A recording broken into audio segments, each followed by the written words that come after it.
नमस्कार। आज हम जानेंगे 23वें श्लोक का अर्थ। श्लोक 23। रूपम महत्ते बहुवक्त्र नेत्रम महाबाहो बहुबाहुरुपादम बहुतरम बहुदंष्ट्राकरालं दृष्ट्वा लोकः प्रव्यथितास्तथाहम्। श्लोक का अर्थ।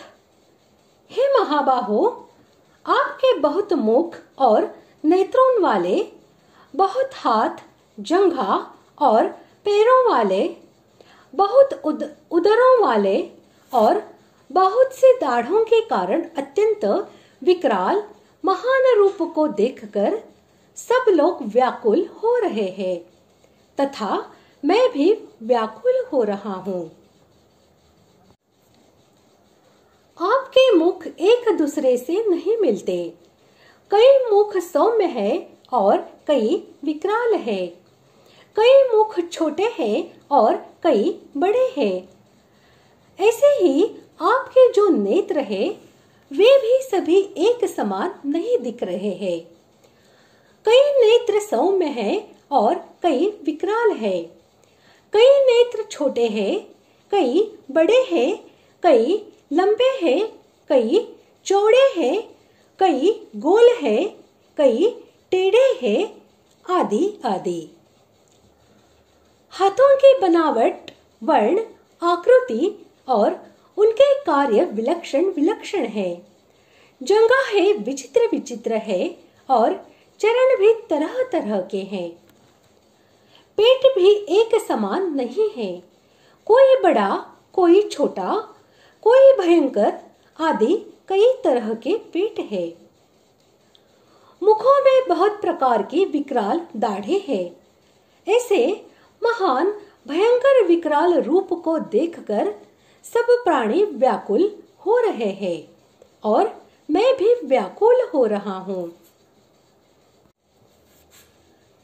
इस श्लोक से पहले कई हुए श्लोकों में भी अनेक मुखों, नेत्रों आदि की और सब लोगों के भयभीत होने की बात आई है। अतः अर्जुन एक ही बात बार बार क्यों कह रहे हैं? इसका कारण है कि विराट रूप में अर्जुन की दृष्टि के सामने जो जो रूप आता है उसमें उनको नई नई विलक्षणता और दिव्यता दिख रही है। विराट रूप को देखकर अर्जुन इतने घबरा गए, चकित हो गए, चकरा गए, व्यथित हो गए कि उनको यह ख्याल ही नहीं रहा कि मैंने क्या कहा है और मैं क्या कह रहा हूँ। पहले तो अर्जुन ने तीनों लोगों के व्यथित होने की बात कही थी, पर यहाँ सब प्राणियों के साथ साथ स्वयं के भी व्यथित होने की बात कहते हैं। एक बात को बार बार कहना अर्जुन के भयभीत और आश्चर्यचकित होने का चिन्ह है। संसार में देखा भी जाता है कि जिसको भय, हर्ष, शोक, आश्चर्य आदि होते हैं, उसके मुख से स्वाभाविक ही किसी शब्द या वाक्य का बार बार उच्चारण हो जाता है। ऐसे ही यहाँ विश्वरूप दर्शन में अर्जुन के द्वारा भय और हर्ष के कारण कुछ शब्दों और वाक्यों का बार बार उच्चारण हुआ है।